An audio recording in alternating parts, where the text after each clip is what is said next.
Dubartiin tokko jaalalleen yookaan dhirsi isii akka sirriitti isii jaallatu isii mi'eeffatee yeroo hunda akka isii barbaadu akka inni ta'uuf yoo barbaadde yeroo wal qunnamtii saalaa raawwatamu isa gammachiisuu qabda. Isa addunyaa kanarraa fageessitee deebisuu qabda. Sana ta'uu baannaan ati kara deemtuudha jechuudha. Si yaadatu garuu wal qunnamtii saalaa irratti haala inni hin eegneen addunyaa gammachuu keessa buufteeni na amani. Yeroo hundayyuu si qofa yaada si qofa abjataa jechuudha. Kanaaf obboleettii koo galgala hadhaa maal eegdare Alidaan Tiyuubiin subscribe share like gochuudhaan maamila ta'a. Yeroo hundayyuu dhimmoota jaalalaa garagaraa isin bira qaqqabsiifna.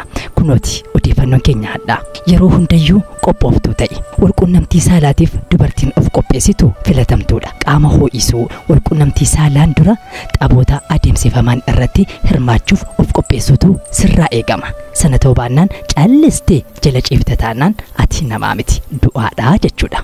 Sammuu kee banaa ta'uu qaba. Rakkoon yoo jiraate bultii diiguurraa obsaan kan furtu yoo inni irree siree gubbaatti dadhabaa ta'e gadi baatee maqaa isaa xureessuu irraa akka inni of fooyyeessu gochuutu sirraa eegama malee abadan maqaa isaa deemtee hiriyoota kee biratti hin busheessin yookaan hin xureessin. Sanaa booda addunyaan isaa guutuun si'ee jechuudha. Amala dubartummaa kan qabdu ta'uu qabda.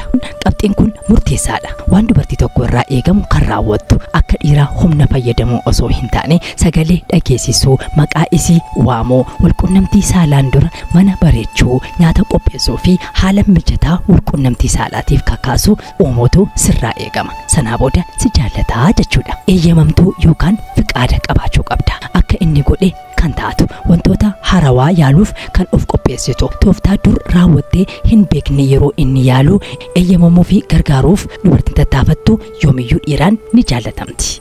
Confidence yookaan ofitti amanamummaa qabaadhu. Dubartiin ofitti amanamummaa qabdu yeroo hunda barbaadamti. Qulqullooftee foolii gaariin kan dhiyaattu jaallatamtuudha. Qaama qullaa isiitiin kan hin qaanofne ibsaan akka ifu kan barbaaddu qaama isii akka inni ilaalu kan gootu laaluu qofa miti akka inni tuttuqu kan barbaaddu dubartii jaallatamtuudha. Keessumaa abbaa manaa yookaan jaalallee kee biratti jechuudha. Kanaaf obboleettii kiyya maal eegdare galgala har'aa kan raawwadhuufiti addunyaa jaalalaa gaarii dhandhamadhu. Alidaan Tiyuubiin subscribe share godhi yeroo gaarii.